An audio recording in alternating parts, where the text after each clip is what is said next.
Her silence scared them more than her strength ever could. They thought humiliating her would make her quit. They had no idea who they were dealing with.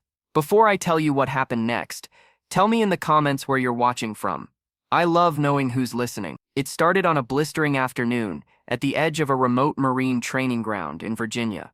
The recruits stood in formation, sweat dripping down their temples, the air heavy with testosterone and arrogance. In the middle of them, a woman, barely 5'6", with mud-caked boots and eyes that gave away nothing. Her name tag read Danvers. To most of them, she was just the new girl. Unwanted, unproven, a mistake the higher-ups would soon correct. But when Sergeant Kellen barked orders for a mock endurance drill, a mile crawl through the sludge, a few of the men smirked. "Let's see if the princess can handle a little dirt," one of them muttered. And before anyone could stop them, two recruits grabbed her gear and shoved her straight into the mud pit. The crowd burst into laughter. But not her. She didn't shout, didn't curse. She just lay there face down, breathing quietly, the smell of wet earth in her nose, and then, slowly she rose. Her movements were deliberate, calculated. The laughter began to fade when they saw her eyes. There was something ancient there, something that didn't belong to a rookie. She didn't speak a word. She just picked up her gear and started the crawl. Every push of her elbow was a statement. Every breath a silent warning. Kellen watched from a distance, confused. He'd seen hardened soldiers break in less.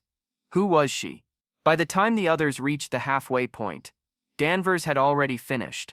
Mud streaked her face like camouflage, and her chest rose and fell like she'd been here before. Many times before. But the real shock came when Kellen called for everyone to clean up. Danvers stood still, waiting for something. Then she quietly unzipped her duffel and pulled out a folded piece of fabric, dark, worn, and stitched with a faded insignia. A trident. The murmurs began instantly. One soldier whispered, "No way, that's a SEAL insignia." Kellen's voice cracked slightly. "Where did you get that, recruit?" She looked up, calm as dawn. "Earned it." The yard went silent. Even the wind seemed to stop moving. One of the men, the same who'd thrown her in, stepped forward, his pride cracking. "You're lying. No woman's ever." "She's not lying," Kellen interrupted, his tone different now. He'd seen that insignia before, once years ago, during a classified joint mission off the Somali coast.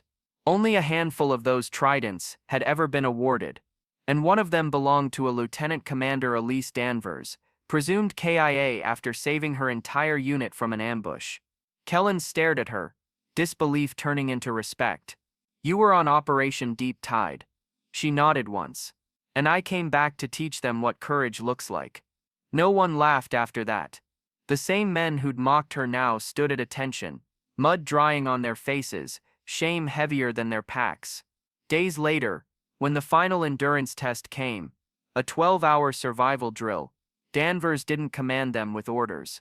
She led with example. When a recruit twisted his ankle, she carried him. When morale broke, she told them stories of real fear, of nights underwater, no backup, no light, only the sound of her heartbeat and the mission echoing in her head. By the end, they didn't see her as a woman. They saw her as a soldier. When it was all over, Sergeant Kellen stood before his unit and said quietly, "Courage doesn't need to announce itself. Sometimes it walks in wearing mud and silence. Because true strength isn't loud, it's the kind that rises from the dirt and teaches others how to stand." And the same mud they threw at her became the ground they learned to respect.